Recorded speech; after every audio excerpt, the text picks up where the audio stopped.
नमस्कार बच्चों, बीए द्वितीय वर्ष के विद्यार्थियों का स्वागत है। केशव की रामचंद्रिका की व्याख्या चल रही है, जिसमें जो अभी हम कर रहे थे पंचवटी वर्णन, उसी का ही भाग है बच्चों दंडक वन का वर्णन। आपने सुना होगा दंडक वन प्रभु पावन कीन्हो। भगवान राम वन में जब गए थे तब वहाँ जब वो पंचवटी गए, पंचवटी के पश्चात वो दंडक वन में गए, तो वहाँ की शोभा का वर्णन कर रहे हैं कवि। और ये कह रहे हैं कि जो दंडक वन है ये भी पंचवटी की तरह ही बहुत ही मनोहारी वन है। और श्री राम जो हैं वो लक्ष्मण से कह रहे हैं कि हे बुद्धिमान लक्ष्मण, ये जो पंचवटी है इस पंचवटी की अत्यंत सुंदर शोभा है। उसी प्रकार राम के दंडक वन में पहुँचने से दंडक वन की शोभा भी बढ़ गई है। तो यहाँ कवि ये कह रहे हैं केशव कि शोभित दंडक को रुचि बनी, भांतिन भांतिन सुंदर घनी। अर्थात सुशोभित हो रहा है जो दंडक वन है, उसकी रुचि अर्थात अत्यंत सुंदर, बड़ा ही उसकी शोभा बड़ी रुचिकर है, बड़ा अच्छा लगता है ये वन देखने में। भांतिन भांतिन सुंदर घनी, और भिन्न भिन्न प्रकार की भांति भांति प्रकार की घनी सुंदरता इस वन में छा गई है। उसका कारण है भगवान राम का यहाँ पर आगमन हुआ है। सेब बड़े नृप की जनु लसे, सेब माने सेवा, बड़े राजा की जिस प्रकार सेवा की जाती है, जैसे कोई बड़े राजा की सेवा की जा रही हो, क्योंकि राजा की सेवा में श्रीफल की अतिशयता रहती है। तो श्रीफल भूरी भाव जह बसे, यहाँ पर जो श्रीफल लगे हुए हैं, बड़े बड़े नारियल के पेड़ लगे हुए हैं और उनके ऊपर पानी के नारियल लगे हुए हैं, तो वो जो श्रीफल है वो भूरी मन बड़े सुंदर भावों के साथ यहाँ पर बसे हुए हैं, मानो किसी बड़े राजा की सेवा में लगे हुए हैं। बेर भयानक सी अति लगे, अर्क समूह जहाँ जगमगे। और यहाँ पर जो बेर के पेड़ हैं जिन पे बहुत सारे कांटे वगैरह लगे हुए हैं, मानो वो राजा के यहाँ पर सजा देने के लिए शूल लगी हुई है। इस प्रकार बेर के वृक्ष तो अत्यंत ही भयानक नजर आ रहे हैं। लेकिन दूसरी तरफ जो अर्क है, अर्क कहते हैं आकड़े के वृक्ष को, मंदार के वृक्षों को, जो मंदार के पेड़ हैं वो यहाँ पर जगमगा रहे हैं। सूर्य की जब रोशनी पड़ती है तो सूर्य की प्रचंडता से वो चमक रहे हैं, मानो ये राजा के जो राज्य की निधि हो, श्री हो। नैनन को बहुरूपन ग्रसे, और यहाँ की जो शोभा है इस वन की, वो नेत्रों को विशेष रूप से पकड़ लेती है, बांध लेती है, ग्रस लेती है। श्री हरि की जनु मूर्ति लसे, जानो जनु मानो मनु, यहाँ पर उत्प्रेक्षा अलंकार का प्रयोग हुआ है। कवि ये कहते हैं कि ऐसा लगता है जैसे यहाँ श्री हरि विष्णु की ही मूर्ति यहाँ विद्यमान हो, जिसके सौंदर्य को देखने से कभी तृप्ति नहीं होती है। उसी प्रकार इस वन की शोभा को देखते देखते कभी तृप्ति नहीं मिलती है। श्री हरि की जनु मूर्ति लसे, मानो स्वयं श्री भगवान की मूर्ति ही यहाँ शोभायमान हो रही हो, दिखाई दे रही हो, ऐसा लगता है। तो इसमें श्लेष, उत्प्रेक्षा अलंकार और अनुप्रास अलंकार को हम देख सकते हैं बच्चों। और यहाँ पर दंडक वन की शोभा का वर्णन शोभा इसलिए बढ़ गई है क्योंकि भगवान राम ने वहाँ पर पदार्पण किया है। इसी के साथ यहाँ पर उन्होंने वर्णन किया है कि पांडव की प्रतिमा समलेखो, अर्जुन भीम महामति देखो, है सुभगा समदीपति पूरी, सिंदूर ओ तिलकावली रूरी। रूरी माने रूढ़ी, सुंदर। अब ये जो अवतरण है ये भी पंचवटी वर्णन से ही संबंधित है, आसपास का ही है।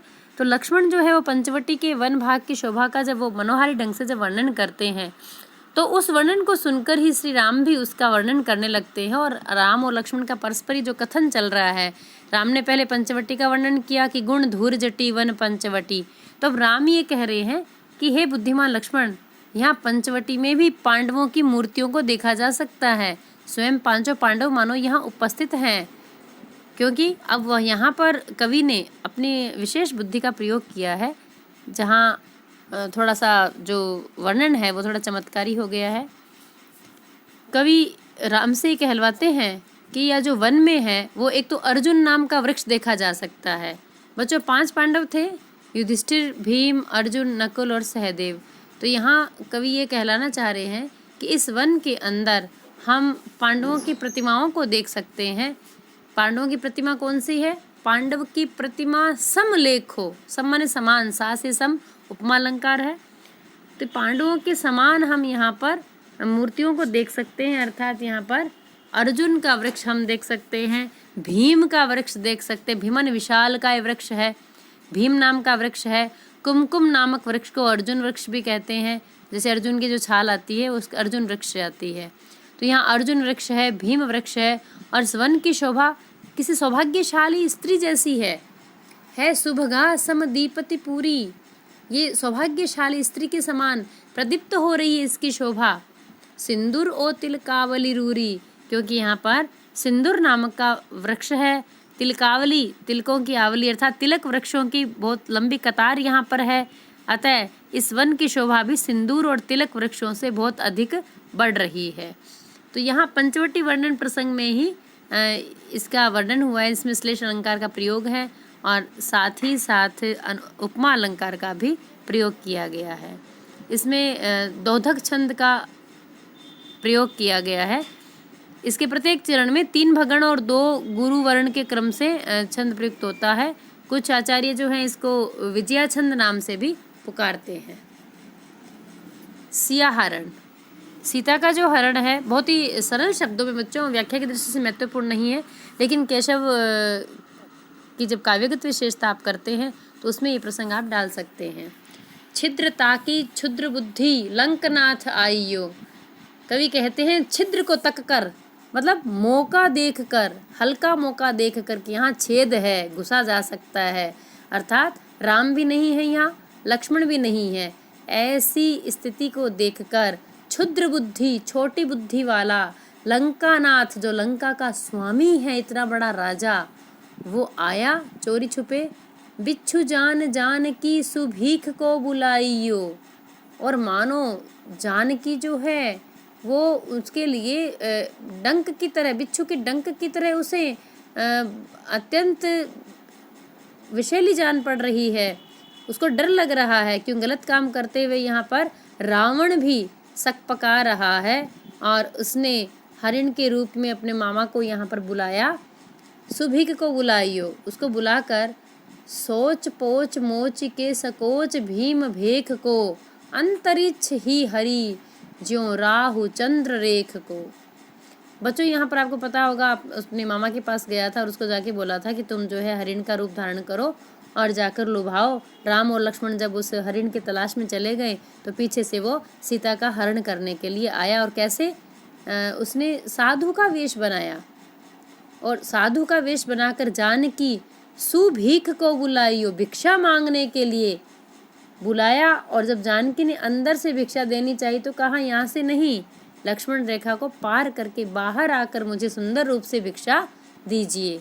सोच पोच मोच के, अपनी सोच अपनी चिंता को, पोच माने हल्की, अपनी हल्की चिंता का विमोचन करते हुए संकोच के साथ भीम भेख को, और वेश कैसा था, बड़ा भारी वेश बनाया था उसने, तो संत का वेश बनाया था, साधु का वेश बनाया था, इसलिए हृदय में बड़ा संकोच हो रहा था।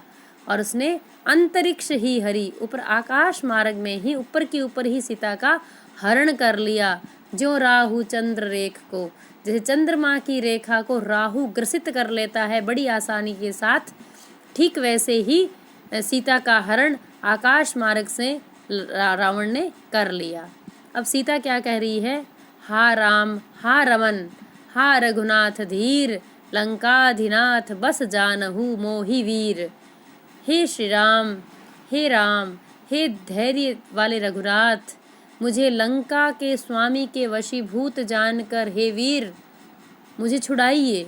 हा पुत्र लक्ष्मण छुड़ावहु बेगी मोही, मार्तंड वंश जस की सब लाज तो ही।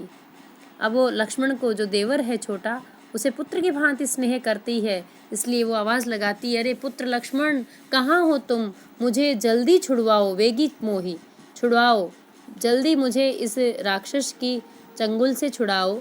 मार्तंड वंश, सूर्यवंशी थे राम, मार्तंड सूर्य को कहते हैं, क्योंकि अब सूर्यवंश के यश की जो लाज है वो तुम्हारे पास है। हे राम और लक्ष्मण, आप मेरी रक्षा करो, और सूर्यवंश की जो कुलवधु है उसका जो अपहरण हो रहा है उसकी आप रक्षा करो, उसे छुड़ाओ।